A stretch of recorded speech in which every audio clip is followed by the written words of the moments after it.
your Black Wealth Confessions, and where you admit your mistakes and you talk about really ridiculous things you might have done when it comes to money, mistakes you might have made, regrets that you have, things that you are ashamed of, and you submit your confession anonymously. And so what I do with Black Wealth Confessions is first I forgive you, and then I tell you how you can learn from your mistake and also help other people learn from your mistake. This is how we learn from each other. So I'm going to go ahead and get started. Do me a favor, hit the thumbs up button, and don't forget that we are Black First on this channel. Hashtag B1, put a hashtag B1 in the chat if you agree that we are all Black First. So the first confession comes from a 27-year-old. It says, I am a 27-year-old single Black male finishing an MBA. When I graduate in the summer of 2021, I'll have $70,000 in student loan debt. I currently work in the auto insurance industry, bringing in about $55K a year, where my degree isn't even a job requirement. I feel as if I only went to college because I was told to do so. Also, simply for my ego, that was another reason you went to college. I will now be $70K in student loan debt with just the ability to say, look at me, I have a master's. I'm not too happy with this path that I have taken. So this brother, apparently it looks like he took a route that a lot of us take. A lot of us went to college. How many of you have a college degree? How many college graduates do we have in the room? Raise your hand. Put a yes in the chat if you graduated from college. Put a yes in the chat if you went to college.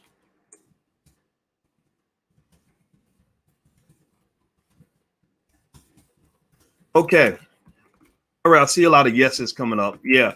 A lot of you went to college, right? I mean, that's what a lot of us did. And a lot of us did it because we were taught that was the best way to be successful. And it doesn't mean college can't be connected to your success, right? I'm not here to say that college is always a bad decision or that it's a bad thing to do. I'm just here to kind of give you some nuances that you may not be aware of. The interesting thing that caught my eye with this particular confession, because we've talked about student loan debt before. I've explained to you guys in the past that student loan debt is really the number one the number one reason the Black wealth is actually falling behind. That's literally the number one factor.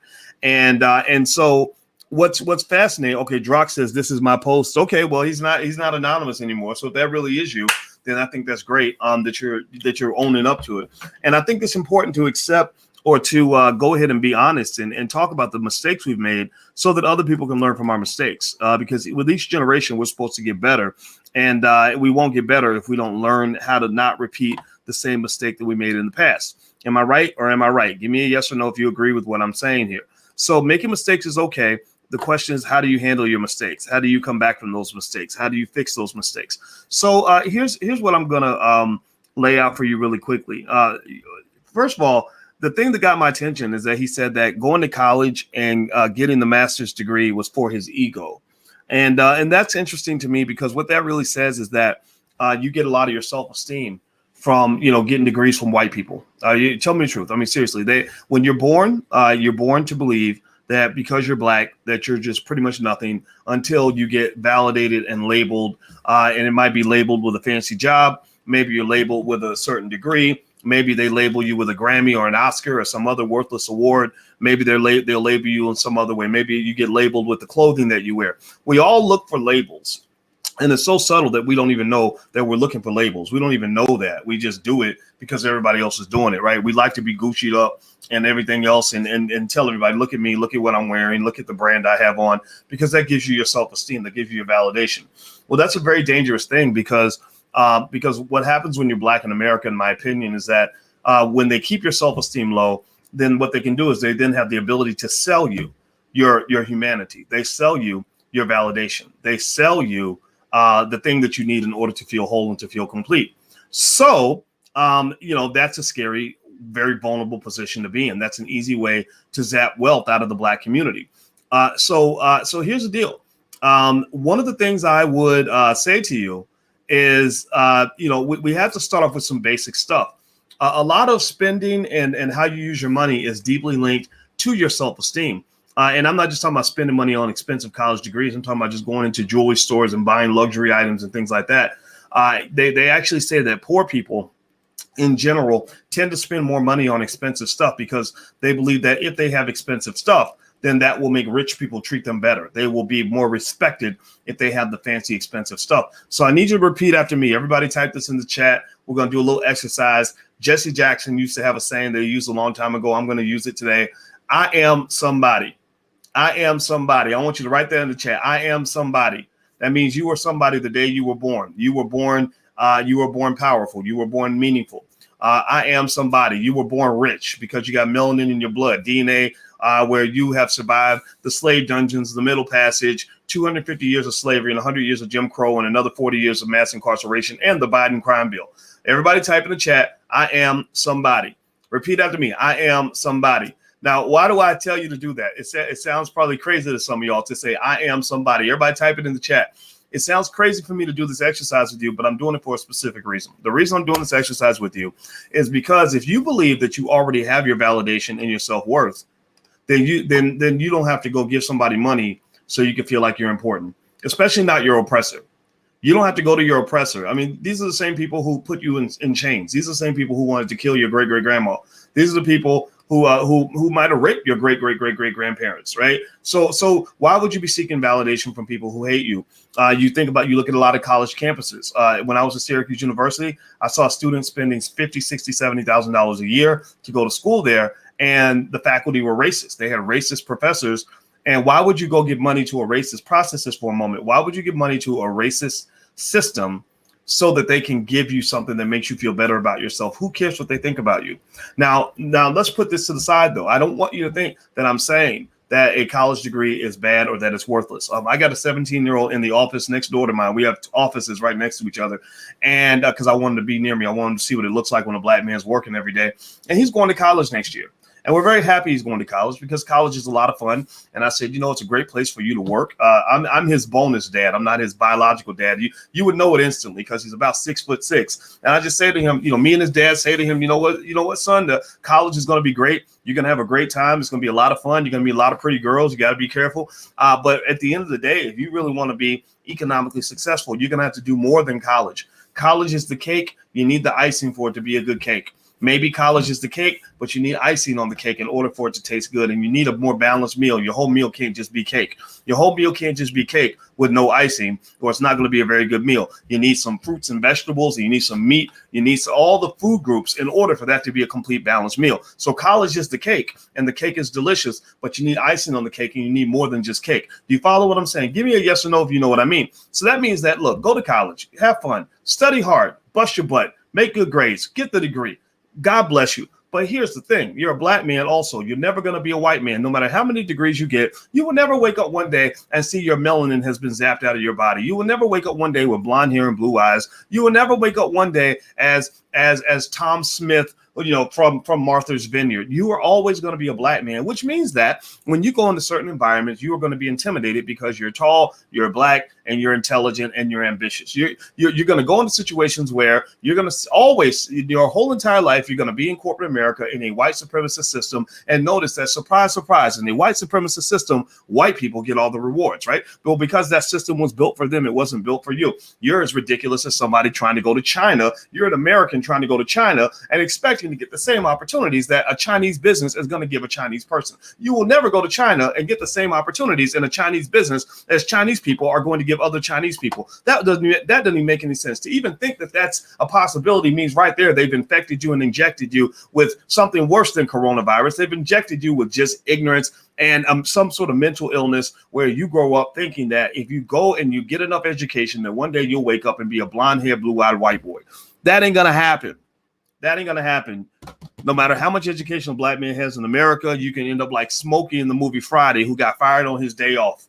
Right? I know brothers with master's degrees who got fired on their day off, who never got the promotion, never got the job they wanted, never got the pay that they wanted, and were very, very frustrated. I'm talking about guys that good men who never broke the law, never used drugs, never beat up on a woman, never did any of the trifling stuff on TV, did everything right, followed the rules, paid attention, were well behaved, and still didn't get the opportunity that they would have gotten if they had been white or maybe if they had been gay. Like, let's just keep it 100.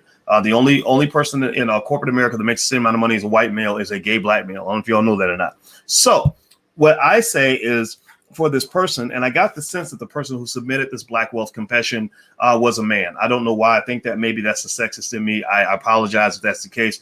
Craig was Ice Cube played Craig. Smokey was played by Chris Rock. Or maybe Craig got fired on his day off. There you go. Craig got fired. It wasn't Smokey. It was Craig. See, that's even worse because Craig was the good guy. Craig was the straight guy. Smokey, you can see why Smokey would get fired. But Craig did everything right. Right? Craig didn't break any law. Craig was a good guy. Right? So my point on the matter is to say that when you're a Black man, you have different rules, and it's very important that you also play by different rules. It's also very important that you move in a different way because you're dealing with a different situation. And it's very important that you know this, because if you don't know this, you're going to be very frustrated your whole entire life. Now, by the way, do me a favor, please take 1 second real quick. Please hit the thumbs up button, share, and subscribe button. Also, those of you who are watching on the Black Financial Channel on Instagram, you can follow the Black Financial Channel on Instagram. Just look up the Black Financial Channel. And if you want to submit a Black Wealth confession, the URL is right there on the screen. It's blackwealthconfessions.com, blackwealthconfessions.com. So feel free to submit your confession, submit it anonymously. Tell me about something stupid that you either have done with money or something stupid that you're doing with money, and I'll address as many confessions as I possibly can. I can't address them all, but I will address as many as I can. And also, don't forget that our Black Wealth calendars are out now. So if you want a Black Wealth calendar for 2021, where we put Black Wealth principles on a calendar that you can put on your refrigerator, go to blackwealthcalendar.com. That's blackwealthcalendar.com. Let me lay out a couple more thoughts. I'm going to read this confession again, and then I'm going to address it again so we can learn something from this person's experience. First of all, you're 27 years old. Oh, that's why I knew it was a Black male, because he says, I'm a 27-year-old single Black male. Pay attention, boys. Pay attention. Okay. Hello. I'm a 27-year-old single Black male finishing an MBA. First of all, congratulations. That's really awesome. 27 years old. You got your whole life ahead of you. No matter how much dumb stuff you've done by the age of 27, you can usually recover from most of it. Okay. So he's 27 years old, finishing with an MBA. He graduates in the summer of 2021. I have $70K in student loan debt. I currently work in the auto industry, bringing in about $55K a year, where my degree isn't a job requirement. A lot of people end up in that situation where you get a degree in one field and your job doesn't even require a degree in that field. Here's a little interesting thing about college that I found fascinating. When you get about 40 years old, nobody really cares what you majored in college. Seriously, nobody cares if you made straight A's or straight C's. Like, nobody cares. I have people that work for me. I don't even know if half of them went to college. I don't even ask. I know if they can do their job, though. I know if they can do their job, but I don't know if they went to college. I do not care. I do not care. Having a piece of paper does not make you more qualified for the position, at least not when it comes to people that are trying to get results. And also, there are a lot of college degrees or a lot of college graduates who have fancy degrees who work for people who never went to college. Right? You get up every day in a suit and tie. Your boss comes to work in his pajamas because he learned the stuff that mattered. He had the essential skills. See, you're an optional worker. He's an essential worker. You're in the background. He's on the front lines. The essential workers on the front lines, economically speaking, historically, have been the people that knew how to do what is most important in business, which is know how to make money. So his work was essential. Your work is optional. After the essential workers do their work on the front lines and go find a customer and sell a product, then they come and get you, the college graduate with the fancy piece of paper, to go help shuffle enough paper for them to make more money. That's just what it is. That's just what it is. So if you're really talking about, now I want y'all to know, do y'all want to keep it fake or keep it real? Do you want that fake education, or do you want real education? A lot of fake education happens in college. I've seen a lot of people go to college and spend more time preparing for a step show than they spent preparing for any test that they took the entire 4 years they were there. I've seen people go to college and spend more time drinking and whoring and partying than they spent studying in a book. I've seen people go to college and literally come out damn near dumber after they left than they were when they arrived. I've seen people go to college as good, wonderful, normal people and leave college as drug addicts and alcoholics. I've just seen it happen. And Lord knows I went to Syracuse. We produce as many alcoholics as we produce college graduates. I guarantee you that. One of our students actually wrote a best-selling book called Smashed. I believe that's what it was called, where there's a picture of her slung over the curb, like about to puke because she had been drinking all night. And she talked about nothing but spending 4 years in a bottle. Now, this was a white girl, so black people ain't got to take credit for this one. But this is a black woman. But that's really the reality of it all. The point I'm making on this is to say that being on the college campus in itself does not make you inherently smarter. It just doesn't. It really doesn't.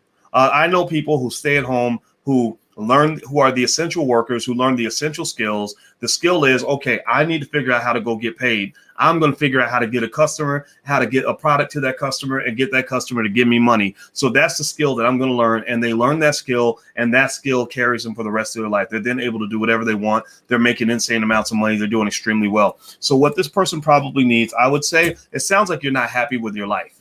That's the point. That's what I'm getting to.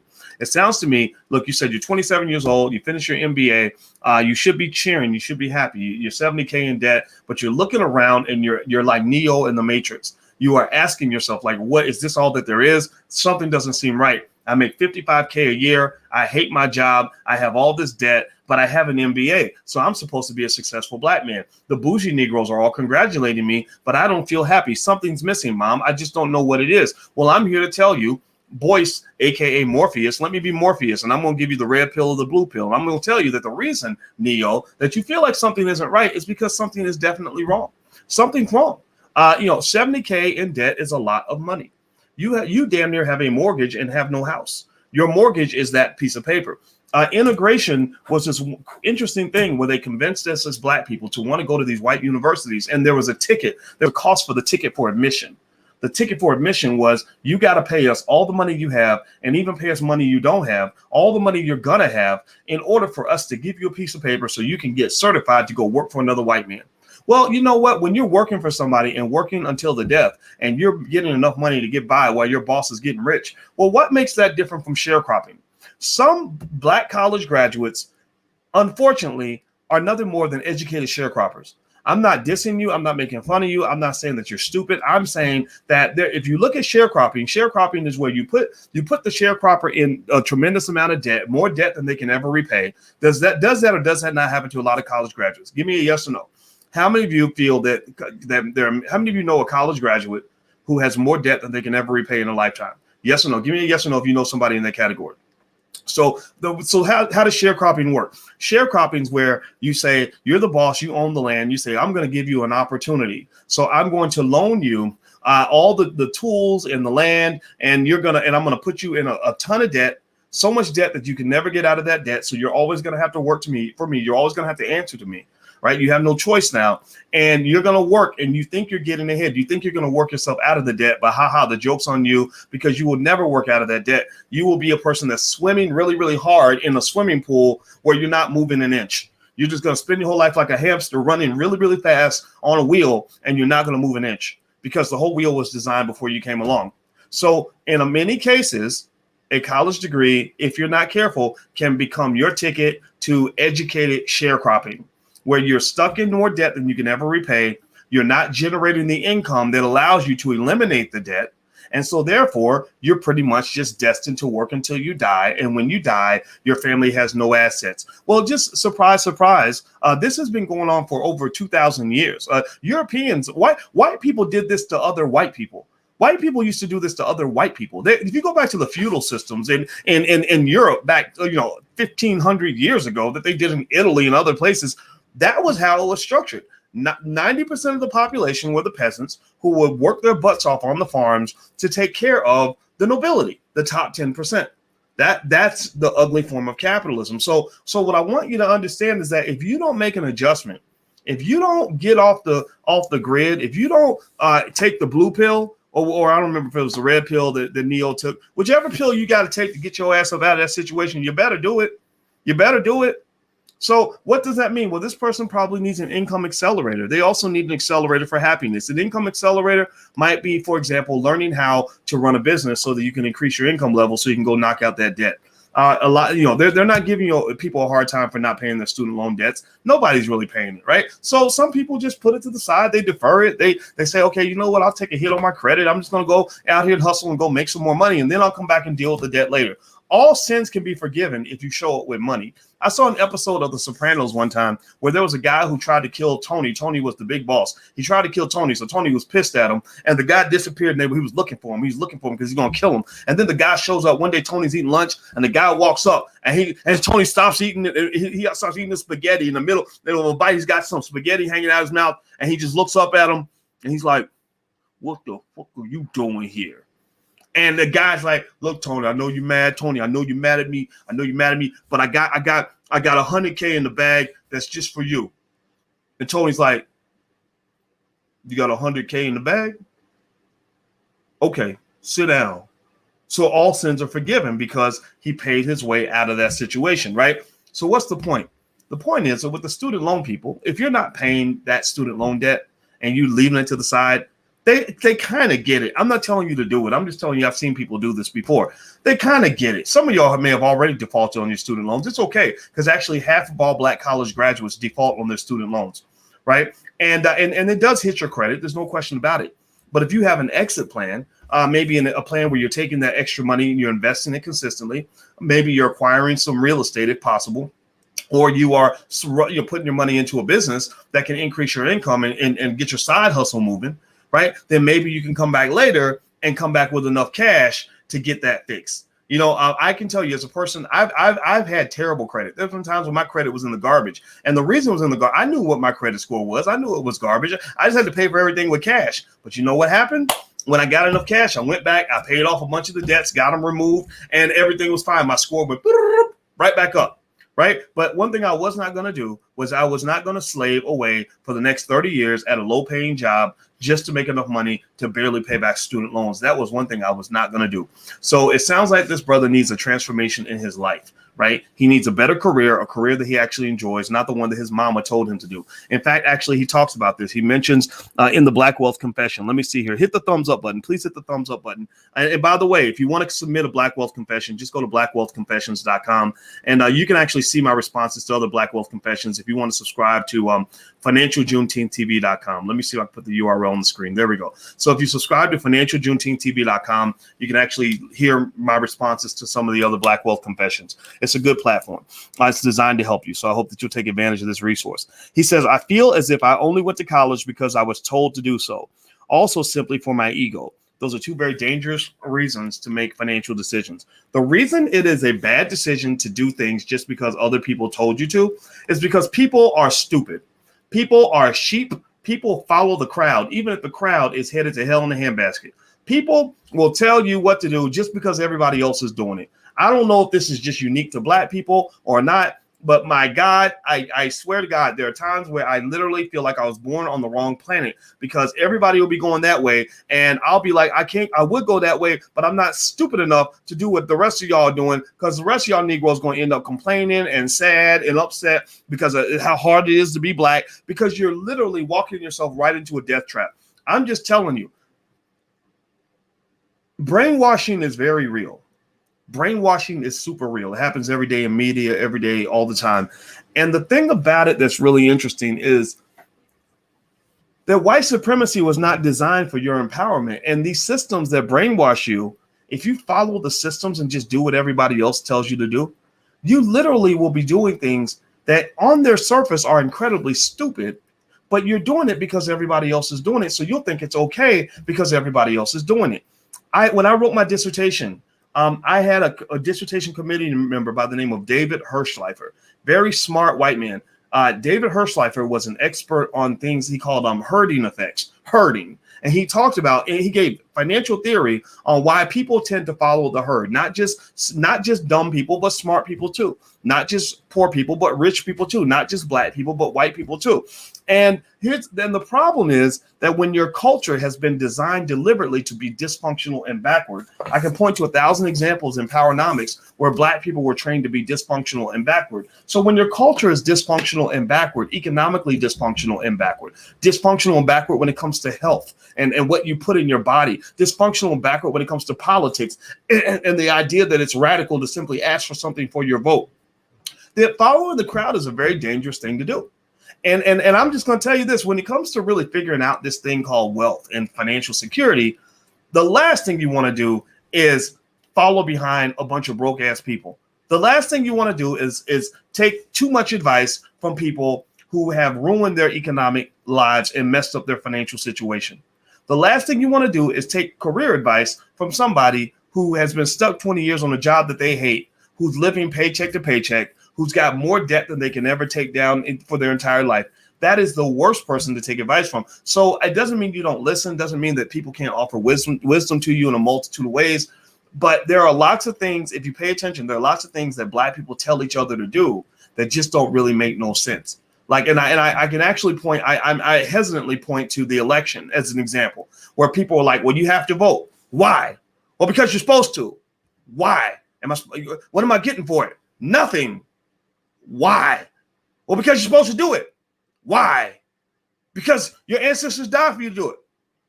Did you talk to my ancestors? Is that what they wrote in their will when they died? They like, why? Well, because because if you don't vote, you don't count. Well, why? Well, because somebody said that to me, right? It just doesn't make sense. Now, if you say the reason you should vote is because if you vote, they're going to pass a reparations package, which is going to put another $10 trillion in the Black community, then it's like, oh, okay, that makes sense. I get it.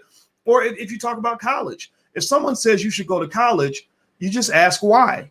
What is college going to do for me? And it doesn't mean that there's no answer. It doesn't mean college does nothing for you. Let's make that clear. I want to make that clear because when you present solutions or you say something different, people love to misconstrue the message. They love to reshape it into something that it wasn't. So they'll come back and they'll say, Dr. Boyce, you're telling Black people not to go to college. I never said don't go to college. What kind of hypocrite would that make me? All my kids in this house are going to college. All of them. We got one going. They got accepted to 2 colleges this week. He's going to college. Right. So I'm not saying don't go to college. I'm saying that the word why is really important. So you know why this decision is going to work for you and how it's going to play out in your long-term wealth plan. How's this going to play out in your happiness plan? How's this going to play out in your freedom package? Freedom and happiness are kind of connected. Actually, the key for depression, the greatest way to be depressed for the rest of your life is to put yourself in the trap. Gucci Mane and Jeezy, They did a versus battle this week, and Gucci Mane and Jeezy were rapping about. They love to rap about the trap, like we glorify the trap. The trap. When I was in the trap, I couldn't take naps. I almost got slapped. Pep, pep, pep, pep. Right. You just rapping about the trap. It's like the trap. We love the trap, and there are some people who literally will guide your Black butt into the trap. And there are a lot of educated people that are in the trap. There are a lot of people that are wealthy that are in the trap. A lot of people that seem to be doing well who are really in the trap. And actually, the studies show that the easiest way for you to feel depressed, because Black people have a really big problem with depression and anxiety. I'm marrying a therapist who knows all about these things. And the biggest factor that will determine whether or not you have depression and anxiety is whether or not you feel trapped by your life. If you feel trapped and you don't feel free, then you will be depressed because you will feel that all these things are happening to you and there's nothing you can do about it. So all I want is I just don't want you to be in the trap. I'm not telling you what to do. All I'm telling you to do is get out of the trap. And another mouse that's in the trap can't tell you how to get out the trap. All they can do is tell you how to find a more comfortable trap to live in. Okay. So I like the fact that this young brother is coming to his revelations at the age of 27. 27, you're still young. Hopefully you ain't got a bunch of babies mamas and stuff. If you got a baby's mama too, that's okay. You can fix that, right? But don't get any more. Don't get any more. I had a baby's mama when I was 18. I won't call her a baby's mama. That almost sounds derogatory, but I had a child when I was 18. Love her very much, but I shouldn't have had a baby at 18, but I didn't have any more kids after that. I made sure that I strapped it up and wrapped it up because I wasn't trying to put myself in a deeper trap. So if you're in the trap, just know there's a solution, but you cannot let people who are in traps give you advice on how to get out of the trap, because all they can do is teach you how to go deeper in the trap or find a different trap to get into. Okay, so one more thing I'll mention to you guys before I get out of here is we're doing a screening of our new film. It's called Happy, and the film is all about the roots of modern economics and how they go back to ancient Africa. It's very, very good. It took years to make it. Taki Grant's the director. I'm an executive producer. And if you want to watch the screening of the film, you can get a ticket at blackmovienight.net. It's going to be a virtual screening. You can watch it at home. You're going to love it. It's a really, really, really, really, really, really, really good movie. So go to blackmovienight.net, not .com. It's going to be Saturday night. I think it's 7 o'clock. So you can go to blackmovienight.net and get a ticket. And then also don't forget that the Black Wealth Calendar is out. So if you haven't got a Black Wealth Calendar, feel free to go take a look at that. And you can put that on your refrigerator and put Black Wealth Principles in front of your kids where they see them every day. And you have to drill these things into your mind. The best way to respond to brainwashing or white supremacist brainwashing is to brainwash yourself with Black excellence. So you counter their brainwashing with your own brainwashing and brainwash yourself to understand how great you are, how much potential you have, and how you can do anything that you put your mind to. And then that'll overcome whatever nonsense that they're feeding you in the media. Okay. So anyway, guys, I'm out of here. Have a good day. Hit the thumbs up button, share, and subscribe button before you go. And I will see you soon. I'll come back with another Black Wealth confession probably the next day or two. Take care. Talk to you later. Bye.